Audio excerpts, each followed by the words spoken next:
नमस्कार दोस्तों, स्वागत है आप सभी का एक बार फिर से हमारे YouTube चैनल द हिस्टीरियोलॉजी में। तो जैसे हमने सेकंड पार्ट में देखा कि कैसे थुटमोस थर्ड ने इजिप्ट के साम्राज्य की स्थापना की, इस वीडियो में हम आपको इसके आगे की हिस्ट्री बताएंगे। 1332 ईसा पूर्व में इजिप्ट दुनिया का सबसे ताकतवर देश बन गया था। इजिप्ट की राजधानी को अब थेब्स में स्थानांतरित कर दिया गया। उस समय थेब्स पृथ्वी पर सबसे शक्तिशाली साम्राज्य का केंद्र था, जो आधुनिक दिन लक्सर के पास स्थित है।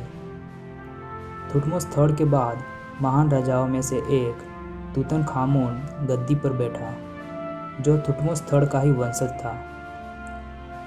इजिप्तवासी अपने पूर्वजों का बहुत सम्मान देते थे, पर उनके पूर्वजों से ज़्यादा महत्वपूर्ण उनके भगवान थे। इजिप्ट के भगवानों में से सबसे महान भगवान अमुन रा थे, जो सूर्य और सृष्टि के देवता थे। इजिप्तवासियों का मानना था कि उनके शासक भगवान होरस के वंशज हैं। तूतनखामुन के समय मिस्र को न्यू किंगडम के रूप में जाना जाता था, जो इजिप्ट का दूसरा स्वर्ण युग कहलाता है। इजिप्ट के पास अब विश्व में सबसे बड़ी सैन्य शक्ति थी। एशिया के हितीस उनके सबसे बड़े शत्रु थे। कांस्य युग में युद्ध बहुत भयानक हुआ करते थे। मिस्र और हितीस के बीच भयंकर युद्ध हुआ, जिसमें हितीस के पैदल सेना का मिस्र के रथों से कोई मुकाबला नहीं था। अतः हितीस बुरी तरह हारे। इजिप्तवासी साधारण दिमाग से ऊंची सोच रखने वाले थे।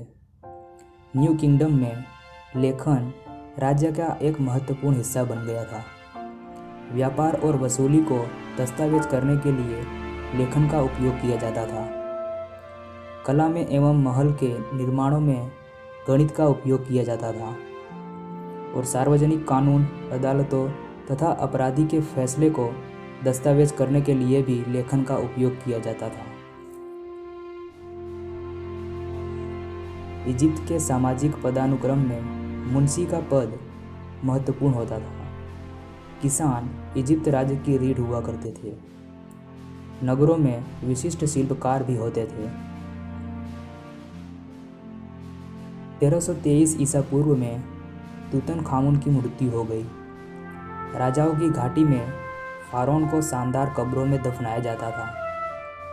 ग्रीस पर माइसिनियस नामक लोगों का शासन था। 1600 ईसा पूर्व तक माइसिनियों ने अधिकांश ग्रीस पर विजय प्राप्त कर ली थी। वे महान योद्धा माने जाते थे। लगभग 1400 ईसा पूर्व उन्होंने क्रेट द्वीप पर आक्रमण किया और मियोन्स पर कब्जा कर लिया। मियोन्स की तरह माइसिनियन ने महान महलों का निर्माण किया। वे नाविक में कुशल माने जाते थे। उन्होंने इटली और सिसिली के साथ व्यापारिक संपर्क स्थापित किया। यह एज लेजेंडरी हीरोज का एज था, जैसे the great Hector,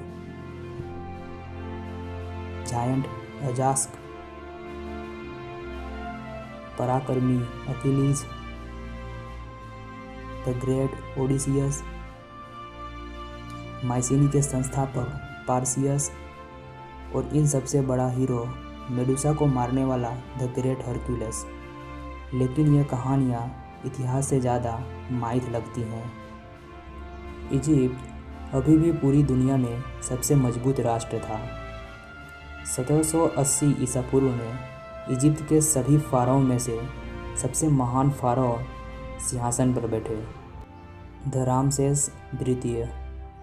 Ramesses Egypt को नई ऊंचाइयों पर ले गए। एशिया में हितीस अपने राज्य का विस्तार कर रहे थे। हितीस के राजा अब इजिप्ट के फ़ारोन का मुकाबला कर सकते थे। कादेश शहर के नियंत्रण को लेकर इजिप्ट के साथ संघर्ष छिड़ गया।